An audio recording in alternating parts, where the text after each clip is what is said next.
د دې ځای نه د حضرت موسی علیه السلام او د حضرت خضر علیه السلام واقعه شروع کی. واقعه دا وه چې حضرت موسی علیه السلام بنی اسرائیلو ته تقریر کو، خطبه کوله. نو چې کله خطبه وکړله هغه تقریر په بنی اسرائیلو باندې ډېر خوږ ولیدو. ظاهره خبره ده چې د پیغمبر تقریر به خامخا خوږ وي، خامخا به اثره وي. نو هغوی ډېر زیات متاثره شو او تپوس یې وکړو چې په انسانانو کې ستا نه علاوه بل لوی عالم شته دی؟ نو حضرت موسی علیه السلام ورته وویل نه، وایي په انسانانو کې د ټولو نه لوی عالم زه یم. الله جل شانه ته دا خبره خوښه نه شوله. اگر چې حضرت موسی علیه السلام دا خبره ټیک کړې وه، د وخت پیغمبر په انسانانو کې د ټولو نه لوی علم والی وي. انسانانو کې د وخت پیغمبر د ټولو نه لوی علم والی وي. علم ورته الله تعالی ورکړي پیغمبر ته. د پیغمبر خصوصیت دی. پیغمبر هغه نه چې علم ورسره نه خو سره پیغمبر جوړېدلی نشي. نو پیغمبر ته الله تعالی د ټولو انسانانو نه په دغه وخت کې ډېر علم ورکړي وي. نو دا خبره د حضرت موسی علیه السلام ټیک وه، خو الله تعالی ته دا خبره خوښه نه شوله. ځکه پیغمبران علیهم السلام دا معصوم دي، د دې نه ګناهونه نه کېږي، او دا د الله تعالی خاص او مقرب بندگان دي په بندگانو کې. نو د دې وجې نه الله تعالی هغوی ته په معمولي خبره باندې تنبیه کوي. نو الله تعالی وایي چې ته داسې ویلې وي. موسی علیه السلام دی چې داسې دې ولې نه وي چې والله اعلم. الله تعالی ته علم دی چې په دې وخت کې به د انسانانو کې د ټولو نه لوی عالم څوک وي. نو دا زه خبره الله تعالی ته خوښه نه شوله. نو الله تعالی موسی علیه السلام باندې وحی راولېږله، ورته وی ستا نه لوی عالم چې کوم دی شته دی په دنیا کې. وی څوک دی؟ وی حضرت خضر علیه السلام دی. وی الله تعالی د ده پته راته راکړه چې زه لاړ شم او د دې نه علم زده کړم. موسی علیه السلام شوق پیدا شو چې زما نه لوی عالم دی، نو چې زه لاړ شم او زه د ده طالبي وکړم، شاګردي وکړم او د ده نه علم زده کړم. نو الله تعالی ته عرض وکړو چې الله تعالی ما ته د حضرت خضر علیه السلام پته راکړه چې زه د هغه نه علم زده کړم. الله تعالی ورته وفرمیل چې ځان سره میې واخلي او روان به په دې سمندر په غاړه باندې به سفر کوي، او په مجمع البحرین کې دی، یعنی دوه سمندرونه چې کوم ځای کې یو ځای کېږي هلته کې به زما دغه بنده حضرت خضر علیه السلام موجود وي، دغه نه به علم زده کړي. نو نښه ورته وښوده چې ځان سره میې واخلي، او چې کوم ځای کې دا میې ژوندی شو د سمندر ته ټوپ کو، نو دکه به چې کوم دی زما د دغې بنده ځای وي، او دکه هلته به تا ته خضر علیه السلام میلو شي. موسی علیه السلام ورسره یوشع ابن نون علیه السلام، دا د موسی علیه السلام لومبی خادم و، وروستو بیا دته الله تعالی پیغمبري هم ورکړې. او بعضې روایتو کې راځي چې د موسی علیه السلام سره خپله خوريي و. خو صحیح احادیثو صحیح روایتو نه دا خبره ثابته ده چې یوشع ابن نون علیه السلام ورسره خادم و، او موسی علیه السلام د دواړو سفر کړی دی. مې دی راواغستو په ټوکرۍ کې کېښودو او د سمندر په غاړه باندې دواړه سفر کوي. موسی علیه السلام، یوشع ابن نون علیه السلام. دته الله تعالی په دغه ټیم کې پیغمبري نه ده ورکړې دي. د موسی علیه السلام خادم دی، خدمتګار دی. دوی دواړه روان دي، په لاره باندې سفر کوي. یو ځای ته ورسېدل چې دوی ستړي شي، نو موسی علیه السلام په یو ګټه باندې سر کېښود او اوده شو.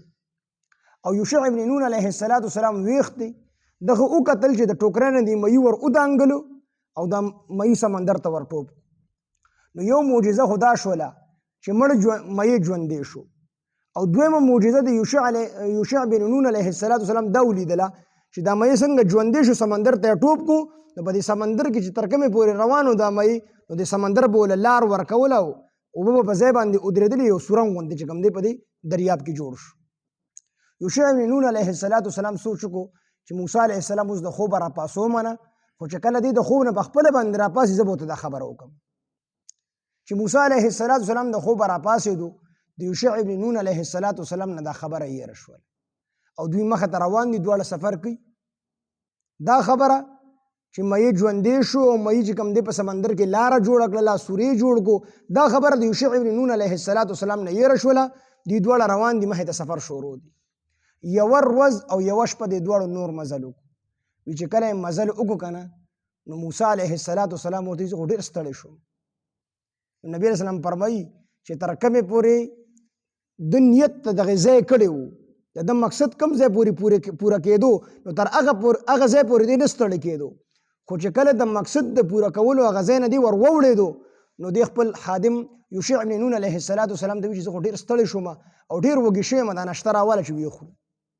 نو چې ده څنګه دا خبره وکړله موسی علیه السلام چې خوراک راواله هغه ناشته راواخله چې ویې خورو، نو د یوشع بن نون علیه السلام ذهن ته هغه خبره راغله، ورته یې ویې چې موسی علیه السلام ستا هغه مایې چې موږ په ټوکری کې ایښی هغه ژوندی شوی دی او ما تا ته په هغه ټیم کې دا خبره کوله خو ته وده شوی وې، نو مې چې ورېږه دی راپاسي زه به ورته خبره وکړم چې مې ژوندی هم شو او مې به یې سمندر کې لاره هم جوړه کړله. نو زما نه شیطان هغه خبره هېره کړله. نو موسی علیه السلام ورته وایي دکه ځای چې کوم دی د خضر علیه السلام دی واپس چې ځو په دکه خپلو قدمونو باندې به ځو، په خپله لاره باندې. دواړه د هغه ځای نه واپس شو، یوه ورځ یوه شپه بیا مزل وکړو او کومه ګټې سره چې موسی علیه السلام په کومه ګټه سر مبارک ایښی دمه یې کوله هلته دا مۍ دانګلي وو اکه ځای ته راورسېدل. چې اکه ځای ته څنګه راورسېدل یو کس ته څادر پې پروت دی، موسی علیه السلام پې سلام واچو السلام علیک، په تا باندې السلام ورحمت الله وبرکاتو. هغه سر نه څادر لرې کړو، څادر یې اغوستی و ملا سو. خضر علیه السلام دوی چې په دې ځنګل کې څوک دي څوک په دې ټایم کې راغلی، د سلام جواب یې ورکړو. ورته وی څوک دی ودی موسی علیه السلام، هغه ورته د بنی اسرائیلو هغه موسی علیه السلام وی او د بنی اسرائیلو موسی علیه السلام وی دلته څه کوي، وی زه ستا د شاګردۍ دپاره راغلی یم او ستا نه علم زده کوم. نو حضرت خضر علیه السلام ورته وی ته زما نه علم نشي زده کولی، ستا له چې الله تعالی کوم علم درکړی دا ما سره نشته دی، ما له چې الله تعالی کوم علم راکړی دا تا سره نشته دی، نو ته زما شاګردي نشي کولی. نو موسی علیه السلام ته وفرمایل چې نه زه به ستا شاګردي وکړم. نو دا خضر علیه السلام ورته وایي ته به زما شاګردي وکړې خو تا کې صبر نشته دی، ته به صبر ونه کړې، ته صبر نشې کولی زما سره. نو دی ورته وایي قال ستجدوني ان شاء الله صابرا، دی ورته وایي ته زر ده چې ته ما ومومې صبر کوونکې، زه به چې کوم دی صبر کوم، کو الله تعالی وغواړي زه به صبر وکړم. هغه ورته وایي ټیک ده، خو یو خبره درته کومه چې زه کوم کار کوم نو زما نه به تپوس په دغه ټایم کې نه کوي چې ته ولیکئ. دا شرط ورته حضرت خضر علیه السلام موسی علیه السلام ته ولګو چې زه کله یو کار کوم نو زما په کار کې به کار نه ساتي تر هغې پورې تر څو چې دغه کار حقیقت ما ته په خپله نه بیان کړي چې دا ما ولې داسې وکړل. موسی علیه السلام ورته وایي ټیک ده. نو خضر علیه السلام ورته وایي چې زه کوم کار کوم زما نه به تپوس نه کوي، کو په خپله درته ما د هغې حقیقت ووي ټیک ده، او که ما درته نه وي نو ته به زما نه تپوس نه کوې چې دا کار دې ولې وکړو. موسی علیه السلام ورته وایي ټیک ده. دې دواړه روان شو سفر کوي په لاره باندې. یو کشته والا سره خبره شروع کړله، کشته والا خضر علیه السلام وپېژندو، هغې دواړه د ځان سره راوخېجولو او ورسره خادم هم د یوشع بن نون علیه السلام. کشته کې سواره شو نو هغې د خضر علیه السلام کشته والا وپېژندو، نو د دې نه د یو کس نه کرۍ وانهغستله پرې وړو، خو چې کله یې دې وړه که نه نو په لاره کې خضر علیه السلام تبر راواغست او د کشتۍ هغه تخته یې ماته کړه. موسی علیه السلام ورته وایي دا څه کوي، او دا د پیغمبر خصوصیت دی چې کله د ګناه کار اینې دی چپ پاتې کېدی نشي، پیغمبر دی به خامخا په دې کار باندې نکیر کوي، خامخا به سړي ته وایي دا ولې کوي دا کار، دا غلط کار کوي. د ګناه په کار دا د پیغمبر دی د ګناه په کار باندې خاموش نشي پاتې کېدی. که نه موسی علیه السلام ورسره خبره کړې وه، خضر علیه السلام ورسره خبره کړې موسی علیه السلام سره چې زما په کار کې به کار نه سي، دوی دا دې څه وکړو، د الله بنده ګوره مونږ چې کوم دی پرې راوړو، مونږ سره دوره ښېګړه وکړله، تا ولې کشتۍ چې کوم دی ماته کړله، تخته یې ته وویستله. نو خضر علیه السلام ودې ته ما شرط نه ولګولې چې زما په کار کې به کار نه ساتې، زما او ستا مرګستیا نه کېږي. هغه ودې بس خیر دی مهلت را الله کا، کو بیا مې داسې کار وکړو، دا خبر داسې ورته ونه چې مهلت را الله کا، ورته دا خبره مې هېره وه، ستا چې کوم شرط ما سره د مرګستیا لګولې و د شاګردۍ لګولې و خبر رانه هېره شوې وه. بیا دوی په لاره باندې سفر کوي، په لاره کې یو ماشوم لبې کولې، جو خضر علیه السلام لړ او ماشوم له سټ تاو کو مړې. موسی علیه السلام دا څه کوې، دا خو طاقت لري، ګناه دې وکړله. نو خضر علیه السلام ورته ته ما نه وویلې چې زما په کار کې به کار نه ساتي، زما ملګرتیا نشي کولی. بس موسی علیه السلام ورته بس یو مهلت را الله کا، کو بله پیره مې صبر ونه کو نو بس بیا زما سره د مرګستیا لارې جدا کا، بیا به زه ستا شاګردي نه کوم، بس بیا ما پرېږده دلته کې. په دغه دوران کې یو چنچڼه راغله او دې چې په دې کشتۍ کې په کوم وخت کې سوارو، په دې کښتۍ په دې کناره باندې کېناستله او د دریاب ته خپله مخوکه ورښکته کړله او بیا راواغستی.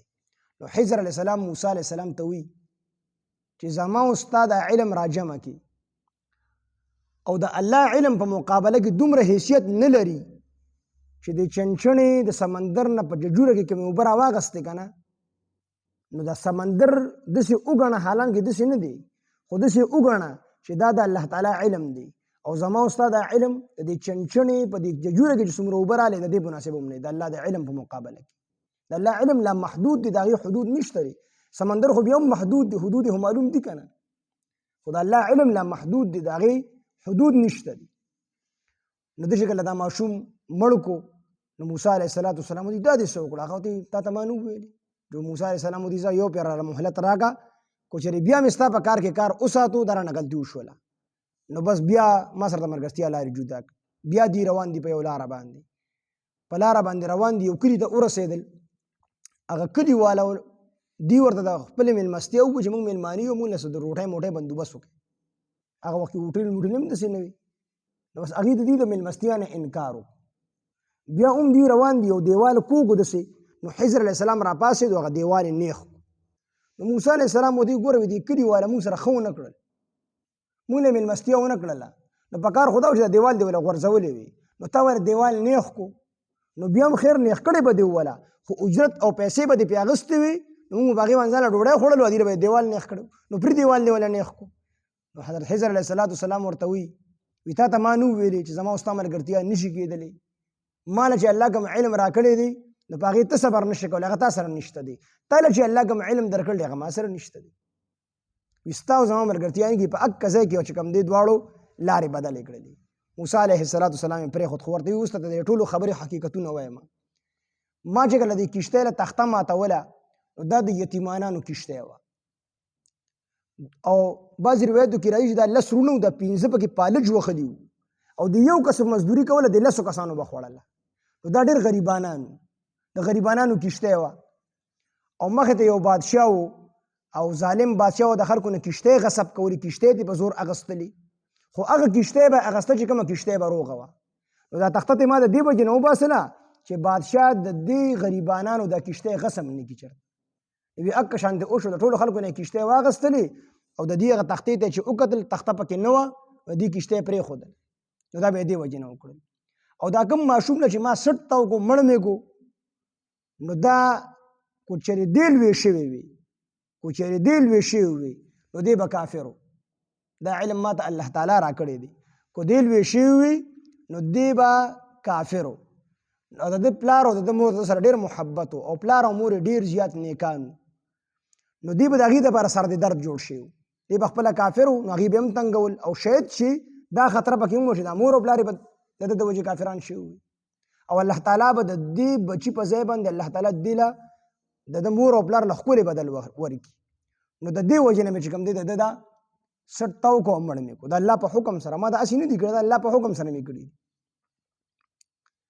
نو دا اوس کو دلته کې څوک سوال وکړي چې یاره چې د الله تعالی په علم کې و دی کافر و، نو دې څنګه د الله تعالی کارونه څوک بدلولی شي؟